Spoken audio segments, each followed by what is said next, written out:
If you are listening to this in a dark room right now, you are in exactly the right headspace. I want you to picture a house. It is this grand colonial mansion sitting entirely alone on a hill. Right, isolated. Very isolated, 3 miles from the nearest village. And it is the absolute height of summer. The gardens are full of roses, grape arbors, the whole 9 yards. Ideally, this should be a paradise, a summer vacation. But it is not. No, it is not.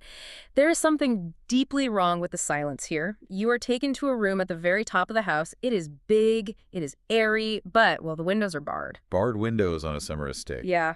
And there are heavy metal rings set right into the walls. The bed, a massive antique thing, is literally nailed to the floor.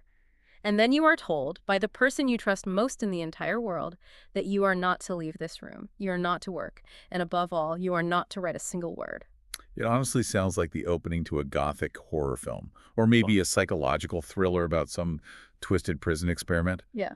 But what you are describing is actually a medical prescription. Welcome back to the deep dive. Today feels a little darker than usual. We are tackling Charlotte Perkins Gilman's masterpiece, The Yellow Wallpaper.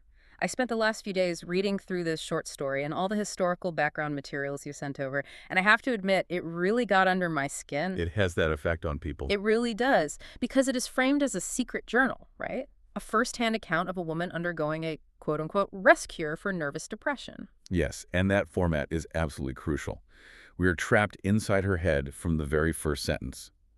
The Yellow Wallpaper isn't just a scary story about a weird house. It is a study of perception.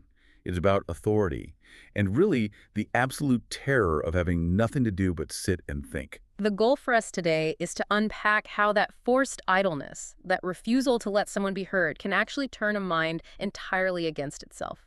And we trace that psychological unraveling straight through her growing obsession with the room's decor. So let us set the stage with our narrator. She is suffering from this temporary nervous depression, maybe a slight hysterical tendency, as they called it. And she has been brought to this country estate to recover. But as I was reading, I noticed something about the setup that immediately set off alarm bells. Her husband, John, he is also her doctor. That is the defining power dynamic of the entire story. John is a physician of very high standing.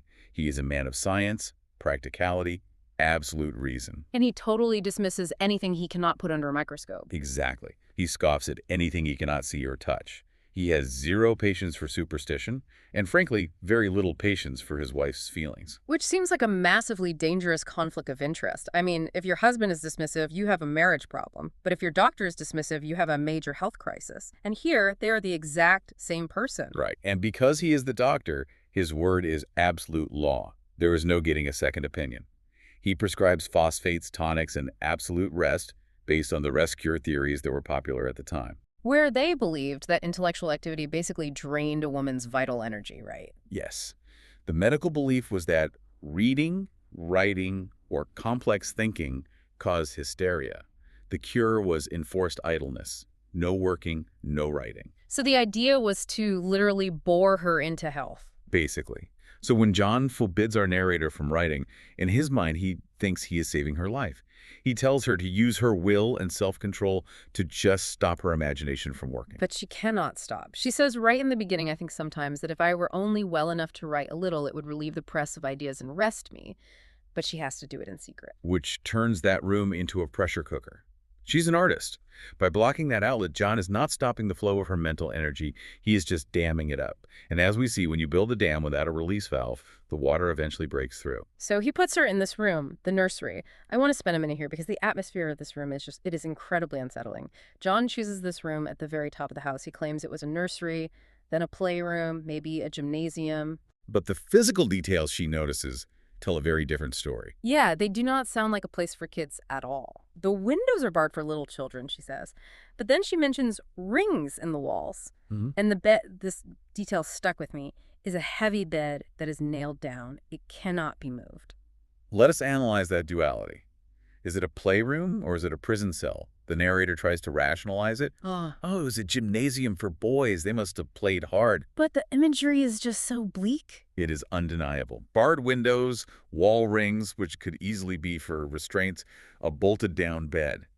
To the modern reader, and subconsciously to the narrator, this is a cell in an asylum. It feels incredibly claustrophobic, and she feels something queer about the place from day one. She compares it to a haunted house because it was rented out so cheaply and stood empty for years. But when she tries to tell John she feels uneasy, what does he do? He laughs at her. He tells her it is just a draft. Right. He treats her fear as just another symptom of her illness rather than a valid human reaction to a creepy environment. He calls her a blessed little goose. He infantilizes her completely. And because she is literally living in the nursery, that infantilization becomes physical reality. She is the child, he's the adult in charge. So she is trapped in this cell, forbidden from working, and she has literally nothing to look at but the walls. And this is where the deep dive really shifts from a domestic drama into a psychological nightmare. The Yellow Wallpaper. The true antagonist of the story. It really is. The way she describes it is so visceral, she hates it immediately. She calls it a sprawling, flamboyant pattern committing every artistic sin. The language she uses is so violent. Yes. She says the pattern is lame and uncertain, and then she says the curves suddenly commit suicide, plunge off at outrageous angles, destroy themselves in unheard of contradictions. Commit suicide. Destroy. She is projecting all her own internal chaos and forced suppression right onto the walls, and the color itself is deeply offensive to her. It is not just yellow. She calls it a repellent, smoldering, unclean yellow, a sickly sulfur tint. It sounds almost radioactive. It does, and as the story progresses, the sensory experience just gets worse. It is not just visual anymore. She starts experiencing a yellow smell. This is such a pivotal moment in her psychological descent, this sensory overload. That part made me physically recoil in my chair. She says the smell creeps all over the house. It hovers in the dining room, skulks in the parlor, lies in wait for her on the stairs. She says it even gets into her hair.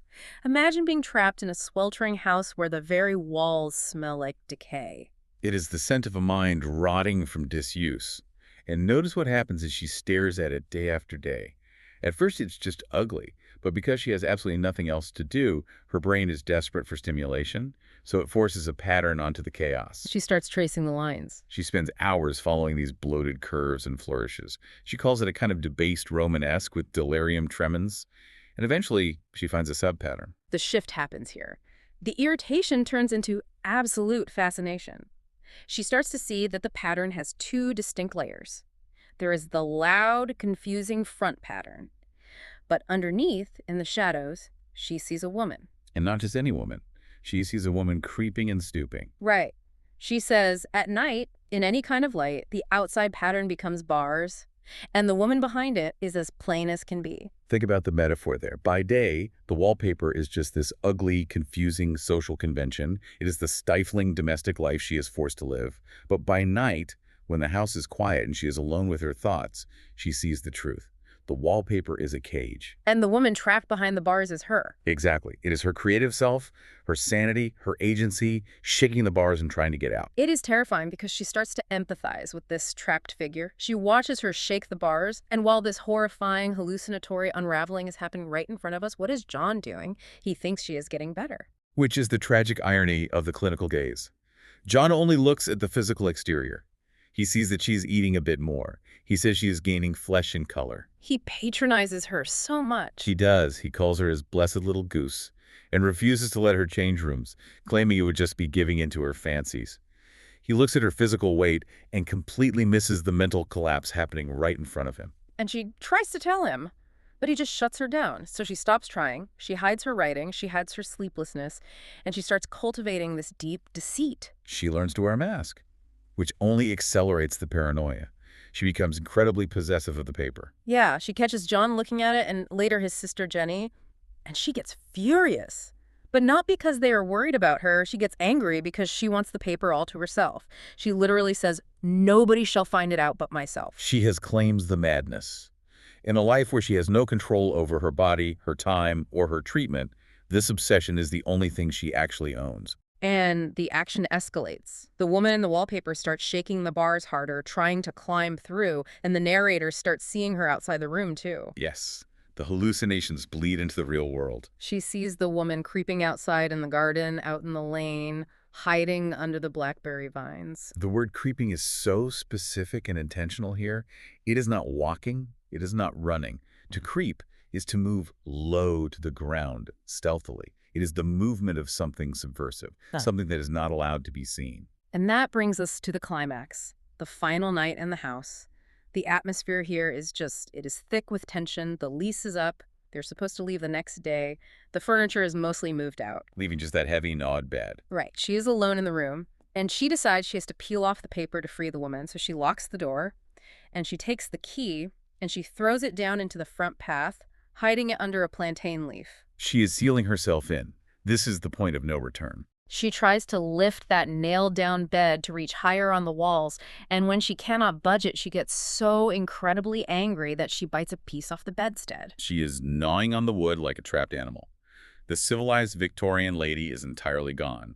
What is left is pure primal instinct. She spends the entire night stripping off yards and yards of this paper, and then the sun rises, and she says the pattern laughs at her. The paranoia peaks as daylight hits. And then John arrives. He comes to the door, but it is locked. He is pulling at the handle. He is calling for an axe to break it down.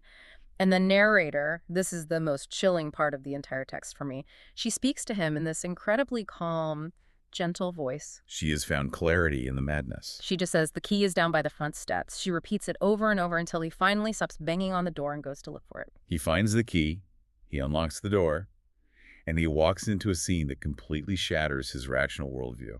He steps inside and just stops dead. The room is destroyed. And the final image we get is the narrator creeping around the room. She mentions earlier that there is a smooch on the wall, a long, straight groove worn into the plaster down near the baseboard. Right, her shoulder perfectly fits into that groove from rubbing against it as she crawls. She looks up at John and says, I've got out at last, in spite of you and Jane, and I have pulled off most of the paper, so you cannot put me back. The mention of Jane is so significant. Many scholars agree that Jane was the narrator's own name. Jane was the obedient wife. Jane was the patient. But Jane has been destroyed. The entity speaking now is the woman who escaped the wallpaper. And John, this big practical man of science who scoffed at everything he could not see, he faints. He collapses right onto the floor. It is a brilliant, dark inversion of the typical gender roles of the time. The rational man simply cannot handle the horrifying reality he created, so he swoons. And she does not care at all. She just continues to creep. She literally crawls over his unconscious body every single time she circles the room. She is locked into her pattern now. He is just another obstacle on the floor. It is such a haunting, deeply disturbing ending. Which brings us to the ultimate question. The cure clearly drove her insane. The rest became a prison, and the fancies became her absolute reality. But is her madness a defeat? That is the core debate. In one sense, she is utterly destroyed. She is crawling on the floor, her mind completely fractured. But in her mind, she is finally free to creep as she pleases. Exactly. The Yellow Wallpaper is not just about bad interior design. It represents the suffocating patterns of a life where a person has no agency and no voice. John built a cage of absolute authority around her. And the only way she could get out of that cage was to lose her mind completely. She had to destroy herself to escape him. Which leaves us with a truly unsettling realization. Madness was the only form of freedom she could actually achieve. It is a dark thought to leave you with today. But before we sign off, I want you to think about that smooch on the wall. That groove worn deep into the plaster. She fits into it perfectly, but she only just started creeping. Ah, yes. The implication that she is not the first. Exactly. How many other women over the years were locked in that nursery, tracing those same exact patterns, wearing that same groove into the wall with their shoulders? The house itself was a trap, waiting for the next mind to break. A generational cycle of silencing. It makes you wonder about the invisible wallpapers we might be trapped behind today.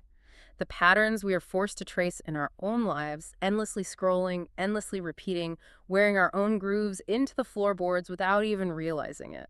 That is a chilling thought for the modern listener. Something to mull over tonight when the house gets quiet. If you see something creeping in the shadows, maybe ask yourself, who built the cage?